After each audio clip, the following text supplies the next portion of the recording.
Breaking news చూస్తున్నాం. తమిళ రాజకీయం thriller సినిమాని తలపిస్తోంది. ప్రమాణ స్వీకారం చేసిన మొదటి రోజే విజయ్ వివాదంలో చిక్కుకున్నారు. ఏకంగా ప్రతిపక్షాలు కాదు, తనతో పాటుగా మద్దతుగా నిలిచినటువంటి పార్టీలే తనని విభేదిస్తున్నాయి.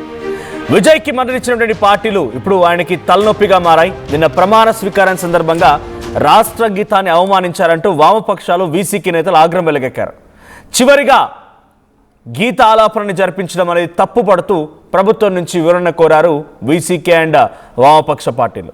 అయితే ఈ వివాదం పైన మంత్రి అదవర్జున్ కూడా రియాక్ట్ అయ్యారు. తమకు అలాంటి ఉద్దేశం లేదని, రాష్ట్ర గీతం 3వ స్థానంలో ఆలపించడం సరికాదని అంగీకరిస్తూ అధికారుల నుంచి దాని వివరణ కోరుతామని చెప్పి అదవర్జున్ చెప్పుకొచ్చారు. మొదటి రోజే విజయ్పై ప్రతిపక్ష నాయకుడు స్టాలిన్ విరుచుకుపడ్డారు. మొదటి ప్రసంగంలోనే డబ్బు లేదని చెప్పడం కరెక్ట్ కాదని, మీకు ఓటేసిన ప్రజలను మోసం చేయకండి అంటూ వార్నింగ్ కూడా ఇచ్చారు స్టాలిన్. ఒకవైపు ప్రతిపక్షాల నుంచి వార్నింగ్, మరోవైపు మిత్రపక్షాల నుంచే ఆయనకి ఏంటి ఇది తప్పు అని చెప్పి వేలెత్తి చూపే విధంగా పరిస్థితి మారిపోయింది. సో డైరెక్ట్గా ఆయన ఏమన్నారంటే, మీరు ఇది తప్పు అని చెప్పేటువంటి మాటని కమ్యూనిస్టులు వీసీకే లేవనెత్తడంతో అటు టీవీకే పార్టీకి సంబంధించినటువంటి ప్రభుత్వంలో ఇప్పుడు మంత్రిగా ప్రమాణ స్వీకారం చేసిన అదవర్జున్ కూడా ఎస్ మేము తప్పు చేశాం, కానీ మాకు అలాంటి ఉద్దేశం లేదు, మేము ఒకసారి దీని విషయంపై అధికారుల నుంచి వివరణ అడిగి తెలుసుకుంటామని కూడా ఆయన సమాధానం ఇచ్చినట్టు తెలుస్తోంది. బట్ ఏదేమైనా మొదటి రోజే అటు ప్రతిపక్షం నుంచి కౌంటర్ రావడం, స్వీట్ వార్నింగ్ ఇవ్వడం, ఇంకోవైపు ఇటు మిత్రపక్షాల నుంచి కూడా మీరు తప్పు చేశారంటే వేలెత్తు చూపడం, రెండు కూడా తలనొప్పిగా మారాయి. రాజకీయంగా తమిళనాడు రాజకీయం సినిమా థ్రిల్లర్ని తలపిస్తోంది. సో విజయ్ మొదటి రోజు ప్రసంగంలో తను మాట్లాడుతున్న దాంట్లో 10 లక్షల కోట్ల రూపాయలు అప్పులయ్యాయి. నేను రాత్రి చేయడానికి మీకు ఇచ్చిన పనులని, మీకు ఇచ్చేటువంటి మాటల్ని నేను రాత్రి చేయడానికి దేవదూతని కాదు, నాకు సాధ్యమైనంతే చేస్తా అని చెప్పి ఆయన చాలా స్పష్టంగా తెలియజేశారు. ఇంకోవైపు ఎవరిని కరప్షన్ చేయనివ్వను, నేను కూడా కరప్షన్ చేయను, ఎట్టి పరిస్థితులు అది కుదరదు అంటూ విజయ్ చాలా స్ట్రాంగ్గా వార్నింగ్ కూడా ఇచ్చారు.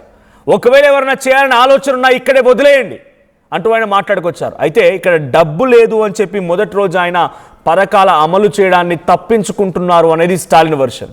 స్టాలిన్ ఏమన్నారంటే, నిజంగా నువ్వు చేయాలని ఆలోచన ఉంటే ఎలాగైనా చేయగలుగుతావు, కానీ ముందుగానే డబ్బు లేదు, అది లేదు, ఇది లేదని చెప్పి తప్పుడు కూతలు కుయ్యకు విజయ్ అంటూ ఒక స్వీట్ వార్నింగ్ ఇచ్చారు స్టాలిన్. ఒకసారి విజయ్ తన ప్రసంగంలో ఏం మాట్లాడుకొచ్చారో ఒకసారి చూద్దాం.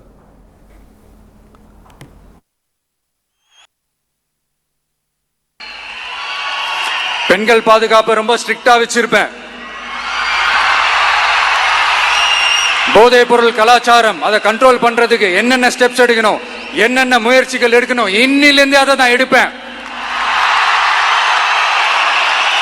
நம்ம பசங்களை அதுல இருந்து காப்பாற்ற வேண்டியது நம்ம அரசனுடைய பொறுப்பு. அதே மாதிரி சட்டம் ஒழுங்கு எல்லாருக்குமான பாதுகாப்பை நான் உறுதிப்படுத்துவேன். என்ன அவமானப்படுத்துறவங்களாகவே இருந்தாலும், என்னை கஷ்டப்படுத்தினவங்களாகவே இருந்தாலும், அவங்களும் என் மக்கள் தானே.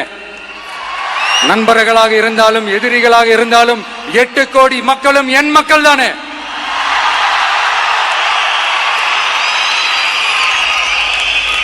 அது மாதிரி இந்த அடிப்படை விஷயங்கள், கல்வி, ரேஷன், மருத்துவம், குடிநீர், சாலை வசதி, பஸ் வசதி, இந்த மாதிரி விஷயங்கள்ல தான் என்னுடைய முதல் கவனம் செலுத்தணும்னு எனக்கு தோணுது. நான் முன்னாடியே சொன்ன மாதிரி மக்கள் பணத்துல இருந்து ஒரு பைசா கூட நான் தொட மாட்டேன். எனக்கு அது அவசியமும் இல்லை. அது உங்களுக்கு நல்லாவே தெரியும். இந்த விஜய் தப்பு பண்ண மாட்டான், தப்பு பண்ணவும் விட மாட்டான்.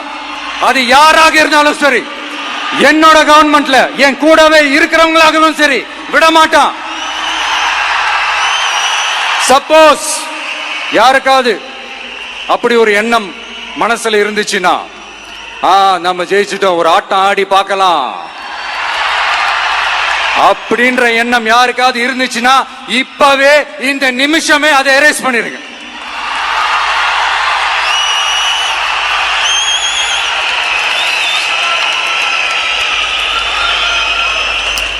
இங்க ஒரே சென்டர் தான், என் தலைமையில் உண்டான சென்டர்.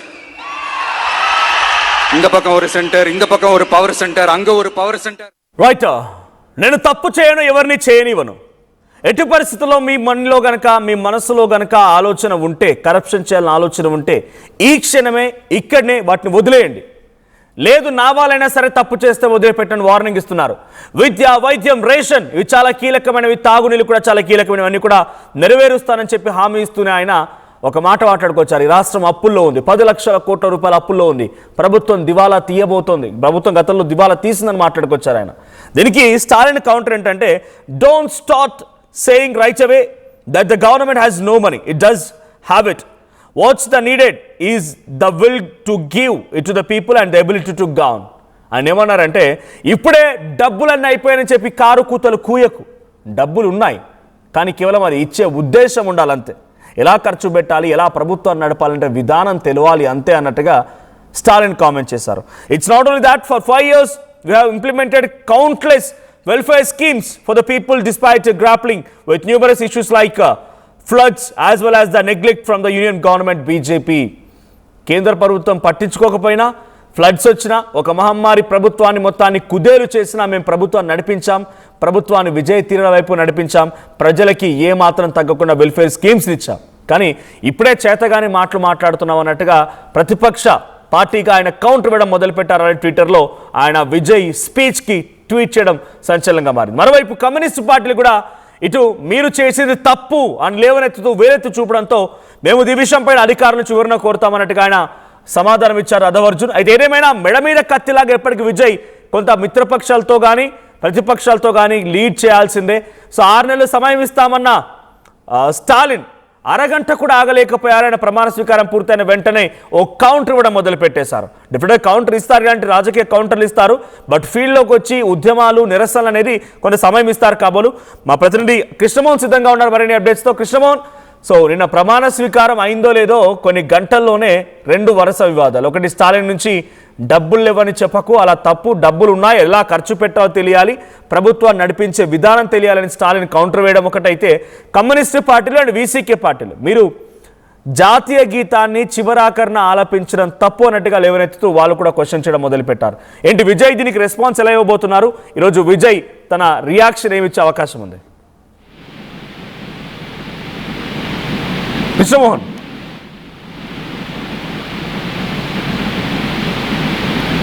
రైట్, ఏదేమైనా తమిళ రాజకీయం సినిమా థ్రిల్లర్ని తలపిస్తోంది. సో అటు ప్రతిపక్షాల నుంచి ఇటు మిత్రపక్షాల నుంచి వరుసగా కౌంటర్లు ఎదుర్కొంటున్నారు విజయ్. మరి కౌంటర్లకు ఎటువంటి సమాధానం ఇస్తారో చూడాలి. బట్ యాజ్ ఆఫ్ నౌ అటు మంత్రి అదవర్జున్ మాత్రం రియాక్ట్ అయినట్టు తెలుస్తోంది. మేము ఉద్దేశపూర్వకంగా ఏం చేయాలి, అలాంటి ఉద్దేశం మాకు లేదు, కేవలం అక్కడ ఆ జరిగిన సంఘటన పైన మేము వివరణ తీసుకుంటాం, అధికారుల నుంచి వివరాన్ని తీసుకునే ప్రయత్నం చేస్తామని చెప్పి అదవర్జున్ రియాక్ట్ అయ్యారు. అయితే జాతి సహజంగా ఎక్కడైనా చూసినా ప్రమాణ స్వీకారం కానీ ఏదైనా అధికారిక కార్యక్రమం కానీ ప్రభుత్వానికి సంబంధించిన ఏ ఒక్క కార్యక్రమం దాదాపుగా 99% ముందుగా జాతీయ గీతాన్ని లేకపోతే రాష్ట్ర గీతాన్ని ఆలపించిన తర్వాత వాళ్ళు ముందుకు వెళ్తూ ఉంటారు. కానీ ఇక్కడ జరిగినటువంటి విధానం లాస్ట్లో ఆలపించడం తప్పు అనేది కమ్యూనిస్టులు చెప్తున్నమాట. కృష్ణమోహన్, కమ్యూనిస్టుల వైపు నుంచి ప్రతిపక్ష పార్టీల నుంచి మొదటి రోజే విజయ్ కౌంటర్లు ఎదుర్కొంటున్నారు. ముఖ్యంగా మిత్రపక్షాలే ఆయన కౌంటర్ వేయడం మీరు చేసిన తప్పు అని చూపించడం ఎలా చూడాలి? విజయ్ దీన్ని ఎలా రియాక్ట్ కాబోతున్నారు? డెఫినెట్ గా అదొక అంశం అయితే రాష్ట్ర గీతాన్ని పాడడంలో అందులో ఆలస్యంగా పాడారు అనేది వామపక్షాలు గట్టిగా మాట్లాడారు. దాని మీద మంత్రి అదవర్జున్ కూడా చాలా క్లియర్ సమాధానం చెప్పారు. ఇది ఆ కార్యక్రమం నిర్వహించాల్సింది ఎవరు? అధికారులు నిర్వహిస్తారు. దాంట్లో ప్రభుత్వ అంటే కొత్తగా వచ్చిన వీళ్ళ రోల్ ఏమి ఉండదు. అయితే ఎందుకు అలా నిర్వహించారు, ఏం జరిగింది అనేది అధికారుల దగ్గర నుంచి వివరణ తీసుకునే ప్రయత్నం చేస్తామని కూడా ప్రకటన చేశారు. దాని మీద పెద్దగా స్పందించాల్సిన అవసరం లేదు. కానీ కాకపోతే దాని మీద అధికారులు ఎవరు తప్పు చేశారు, ఎందుకు అది లేట్ గా జరిగింది, ఎందుకు ఆ ప్రాసెస్ ఆ సిస్టమ్ ఎలా ఉంటది అనేది అధికారులు తర్వాత వివరణ ఇస్తారు. అయితే ఇక్కడ 2వ రోజు 6 నెలల వరకు సమయం ఇస్తానన్న స్టాలిన్ 2వ రోజే స్టార్ట్ చేశాడు యుద్ధాన్ని. సో ఆయన ట్వీట్ లో చాలా క్లియర్ గా చెప్పారు, డబ్బులు లేదు అని చెప్పడం కరెక్ట్ కాదు, నేను ప్రజలు గెలిపించారు, నువ్వు ముఖ్యమంత్రి అయ్యావు కాబట్టి నువ్వు ఇవ్వాల్సిందే, నువ్వు ఏదైతే హామీలు ఇచ్చావో ఆ హామీలన్నీ తీరాల్సిందే అని చెప్పి ఆయన మాట్లాడుతున్న పరిస్థితి. అంటే ఇప్పటికే ఈ వ్యవహారం మీద మొదటి రోజే డబ్బులు లేదని చెప్పడం వల్ల నువ్వు దొంగ సాకులు చెప్పే ప్రయత్నం చేస్తున్నావు, దానివల్ల ప్రజల్ని మోసం చేయాలని అనుకుంటున్నావు అనేది పిఎంకే స్టార్ట్ చేసింది. దీని మీద ప్రభుత్వం ఇప్పుడు దాకా ఎవరు రెస్పాండ్ కాదు. ఏదైతే ఈ రెస్పాండ్ అయ్యే పరిస్థితిలో ఉంటే ఎలా ఉండబోతుంది, ఏం చెప్పబోతారు, వచ్చిన అంటే నిజంగానే విజయ్ ఆ మాట అన్నారు, రాష్ట్రం దగ్గర ఇది లేదు, నాకు కొంత అవకాశం ఇవ్వండి, మీరు నాకు కొంత సహకరించండి, అంత మంచి జరుగుతుంది అని చెప్పి కూడా ఆయన మాట్లాడారు. అయితే ఇప్పుడు ఇచ్చిన హామీల పరిస్థితి ఏంటి అంటే, ఆయన ముందు మొదటి రోజే ఆయన ఇచ్చిన ప్రకారం 200 యూనిట్ల హామీ దాని మీద మొదటి సంతకం చేశారు ఫ్రీ అని. తర్వాత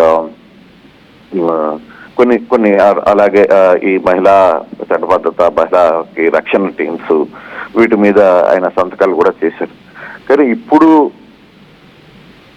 అది పూర్తి స్థాయిలో ఇప్పుడు ఎటువంటి హామీలు అసలుకి ఇవ్వాల్సిన, ఏదో గోల్డ్ కూడా ఇవ్వాలంటే చాలా పథకాలు ఉన్నాయి, 16 పథకాల దాకా ఆయన చెప్పారు. వాటిని ఎలా నెరవేరుస్తారో చూడాలి. ఖజానాలో డబ్బు ఖాళీ అయిపోయిందని చేసిన వ్యాఖ్య పట్ల స్టాలిన్ క్లియర్ గా చెప్పారు, అట్టే ఉండదు, ఖచ్చితంగా అది దాంట్లో నువ్వు ఎగ్గొట్టే మాటలే చేస్తున్నావని చెప్పి మాట్లాడటం. దానికి ఇంకా విజయ్ ప్రభుత్వం ఏ విధంగా కౌంటర్స్ అది కూడా చూడాల్సిన అవసరం అయితే మొదటి రోజే కొంత వివాదానికి తరలేయడం. అందుకంటే మొదటి రోజే లెఫ్ట్ పార్టీలు రాష్ట్రీయ గీతాన్ని ఎందుకు మీరు లాస్ట్ లో పడారని ఒకళ్ళు గట్టిగా మాట్లాడడం. రెండోది స్టాలిన్ రెండో రోజే ప్రమాణ స్వీకారం రోజే సాయంత్రమే ఎందుకు డబ్బు లేదని ఎందుకు చెప్తున్నావు అంటే, నువ్వు ఇవ్వాల్సిన హామీలు ఎగ్గొట్టే ప్రయత్నం చేస్తున్నావు అని కూడా మాట్లాడడం. దీని మీద ప్రభుత్వం ఎలా రియాక్ట్ అవుతుందో చూడాలి. ఇప్పుడు ప్రభుత్వం దాని మీద ఎవరైనా మంత్రులు రియాక్ట్ అయ్యారా లేదా అనేది కూడా చూడాల్సిన పరిస్థితి.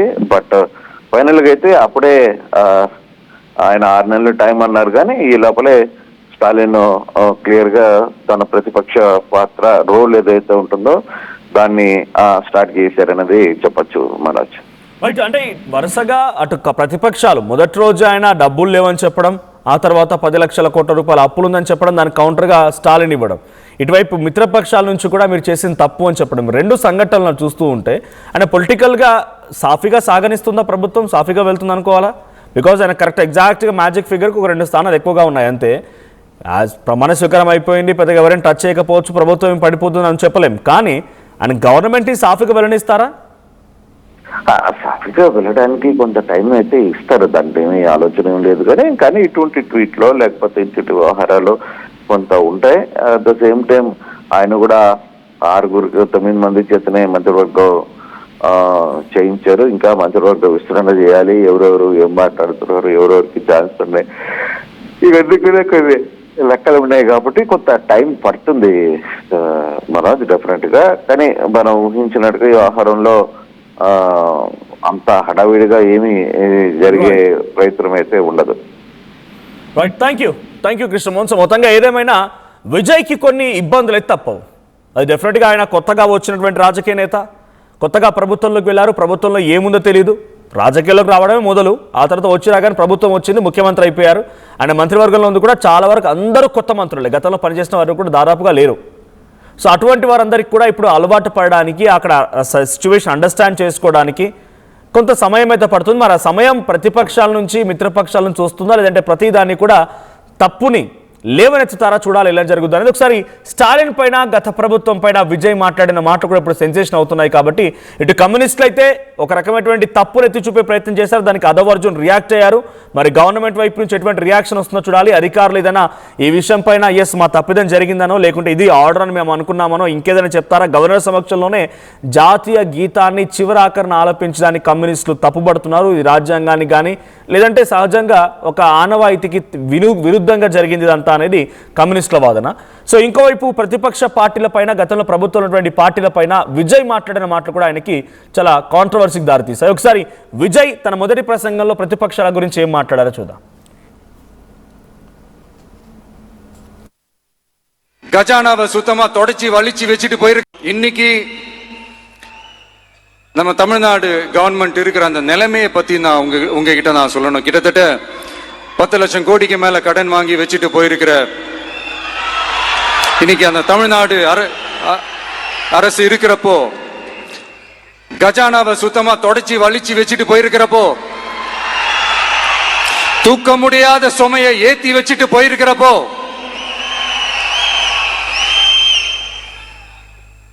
ஸோ அப்படிப்பட்ட ஒரு நிலைமையில தான் இந்த பொறுப்பை நம்ம கையில் எடுத்திருக்கிறோம். உடனே நீங்க நினைக்கலாம், என்னடா இவர் ஏதோ பொறி வச்சு பேசுறாரா அப்படின்ட்டு. அப்படியெல்லாம் எதுவுமே கிடையாது. உள்ள போய் பார்த்தா தான் தெரியும் எது எந்த நிலைமையில இருக்குன்னு, என்ன இருக்கு என்ன இல்ல, எது எந்த நிலைமையில இருக்கு எது எந்த நிலைமையில இல்ல. சோ அதையெல்லாம் பார்த்துட்டு உங்களுக்கு ஒரு வெள்ளை அறிக்கையா அது வெளியே. ఇదే స్టాలిన్ విషయం పైన, స్టాలిన్ ప్రభుత్వం పైన విజయ్ మాట్లాడిన మాటలు అయితే ఈ మాటలు ఇప్పుడు ఎలా దారితీస్తున్నాయంటే ఒక ట్వీట్ కూడా ఉంది స్టాలిన్. ఎస్, ఇది ఆ ట్వీట్లో ఏముందనంటే క్లియర్గా, సో ఇప్పుడే డబ్బులు లేవని చెప్పకు అన్నట్టుగా ఉంది. చూడండి, థర్డ్ స్టాన్స్ చూడండి, అక్కడ ఇప్పుడే డబ్బులు లేవనే విషయాన్ని నువ్వు లేవనెత్తుతున్నావు, ఇది చాలా బిగ్ మిస్టేక్ అన్నట్టుగా ఆయన క్వశ్చన్ చేస్తున్నారు. ఏమని? It's a big mistake and doesn't, ప్రభుత్వాన్ని నడిపే తీరు తెలవాలి, ప్రభుత్వాన్ని ముందుకు తీసుకెళ్లే తీరు తెలవాలి, అంతేగాని ప్రభుత్వంలో డబ్బులు లేవు ఇలా చెప్పడం తప్పు. ప్రభుత్వంలో డబ్బులు ఉన్నాయి, ఇదే ఆయన చెప్తున్నమాట. So don't start saying right away that the government has no money. ఇప్పుడే ప్రభుత్వం దగ్గర డబ్బులు లేవని చెప్పకు, ఇట్ డస్ హ్యావ్ ఇట్, డబ్బులు ఉన్నాయి. What's needed is the will to give. అది కేవలం ప్రజలకు ఇవ్వాలనేటువంటి ఒక విల్ ఉండాలి, ఒక శక్తి ఉండాలి, ఒక మంచి మనస్సు ఉండాలి. ఆ తర్వాత ప్రభుత్వాన్ని నడిపేటువంటి తీరు కూడా ఉండాలనేది ఆయన రాసుకొచ్చారు. Yourself mentioned in your very first speech that the acquisition that the previous government left behind a debt of 10 lakh crore rupees and emptied the treasury. The debt level of Tamil Nadu is within the permitted limits. 10 లక్షల కోట్లు అప్పు చేస్తుందని చెప్పి తప్పుడు మాటలు మాట్లాడుతున్నాం. మేము రాష్ట్ర ప్రభుత్వం యొక్క లిమిట్లో భాగంగానే అప్పులు చేశామని అటు స్టాలిన్ చెప్పుకొచ్చారు. We clearly explained the financial position of the Tamil Nadu government in the February budget itself. Didn't you know that it was only after that you gave various promises to the people? Don't deceive the people who voted for you and try to divert the issue. మేము budget పెట్టి, బడ్జెట్లో మేము గత ప్రభుత్వంలోనే budget పరిస్థితి ఏంటి, అటు తమిళనాడు రాష్ట్ర ఆర్థిక పరిస్థితి ఏంటని చెప్పుకొచ్చిన తర్వాత నువ్వు హామీలు ఇచ్చావు. మేము అప్పుడే చెప్పాం కదా.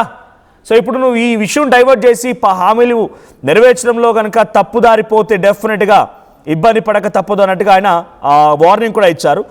You who came to power saying I will only give promises that are practically feasible are now just stepping into government administration.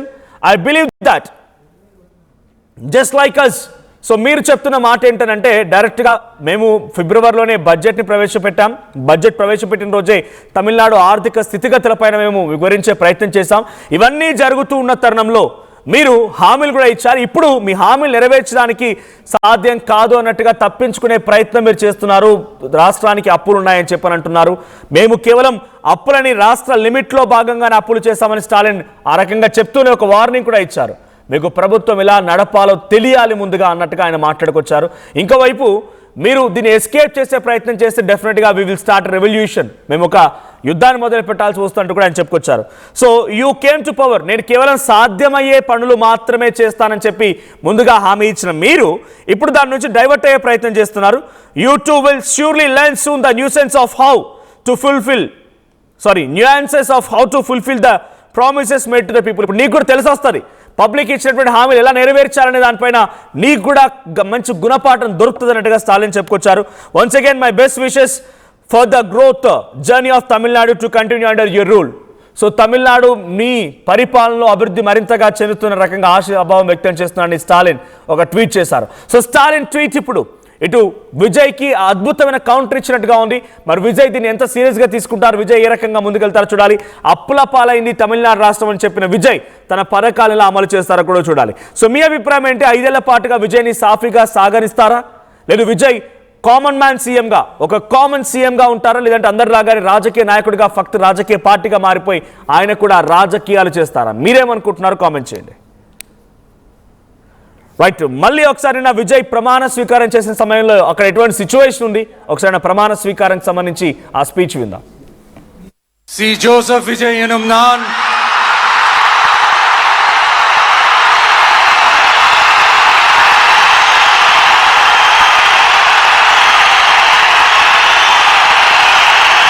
சட்டப்படி அமைக்கப்பெற்ற இந்திய அரசியல் அமைப்பின்பால் உண்மையான நம்பிக்கையும் மாறா பற்றும் கொண்டிருப்பேன் என்றும் இந்திய நாட்டின் ஒப்பில்லாத முழு முதல் ஆட்சியையும் ஒருமையையும் நிலை நிறுத்துவேன் என்றும் தமிழ்நாட்டு அரசின் முதலமைச்சராக உண்மையாகவும் உளச்சான்றின்படியும் என் கடமைகளை நிறைவேற்றுவேன் என்றும் அரசியல் அமைப்பிற்கும் சட்டத்திற்கும் இணங்க அச்சமும் ஒருதலை சார்பும் இன்றி விருப்பு வெறுப்பை விலக்கி பலதரப்பட்ட மக்கள் அனைவருக்கும் நேர்மையானதை செய்வேன் என்றும் ஆண்டவன் மீது ஆணையிட்டு உறுதிமொழிகிறேன்.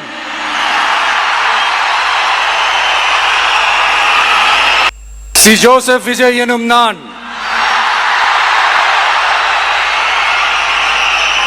தமிழ்நாட்டு அரசின் முதலமைச்சர் என்ற முறையில் எனது கவனத்திற்குள்ளாவதும் தெரிய வருவதுமான எந்த பொருளையும் முதலமைச்சரின் கடமைகளை உரியவாறு நிறைவேற்ற தேவையான அளவுக்கன்றி ஒருவரிடமோ பலரிடமோ நேர்முகமாகவோ மறைமுகமாகவோ அறிவிக்கவோ வெளிப்படுத்தவோ மாட்டேன் என்று ஆண்டவன் மீது ஆணையிட்டு உறுதிமொழிகிறேன்.